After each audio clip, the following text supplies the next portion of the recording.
You're watching KITV News. So after seeing this, is our Capitol complex secure? Not as secure as it could be.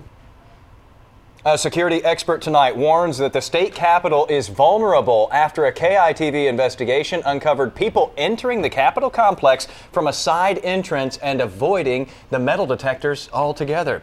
Good evening, everybody. I'm Jason Wheeler. Ron Oliveda has the night off. And I'm Judy Maggio. The metal detectors are supposed to protect our lawmakers, the governor, and thousands of visitors. But how safe can the Capitol really be if they can be bypassed?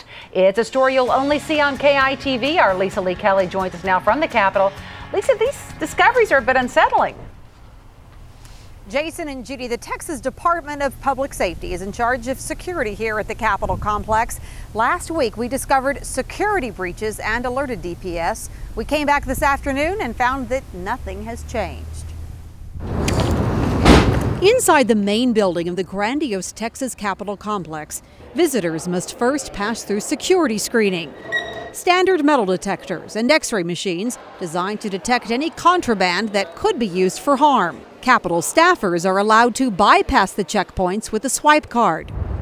But above the Capitol extension, there are two ground-level elevator entrances which give complete access to the entire Capitol complex.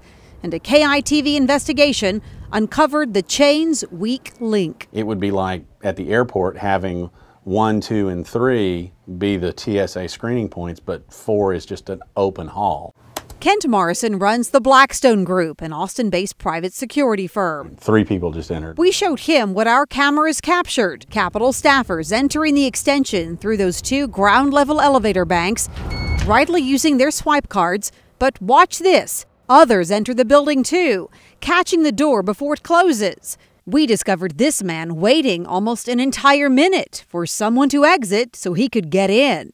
It's called piggybacking, and Morrison says evidence of lax security. That's your weakest link. The rest of the security is irrelevant if you have such a vulnerable area. Our KITV camera also caught these two men exiting the elevator bank, opening the doors by pressing the button for those in wheelchairs, which allows the doors to stay wide open for 15 seconds, and DPS Capitol security officers nowhere in sight. This one is the most egregious to me. So what does this say to you about the safety of our legislators, our governor, anybody who has an office in the Capitol?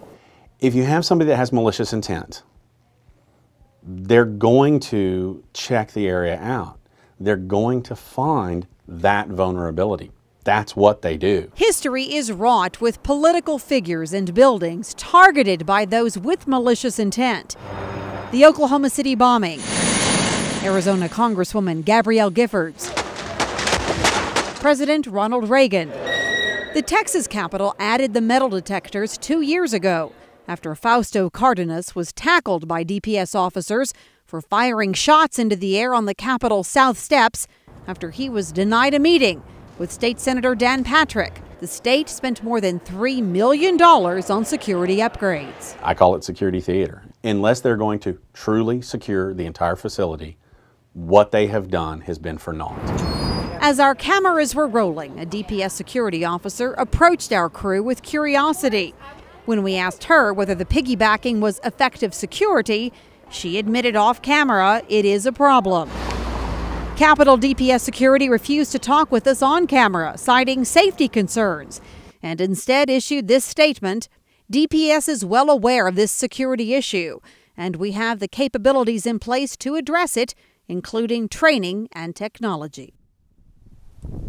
And once again, DPS told me it was unnecessary to view our video, what our cameras had captured, insisting it was aware of what we were talking about. The entire DPS response may be found on our website, weareaustin.com.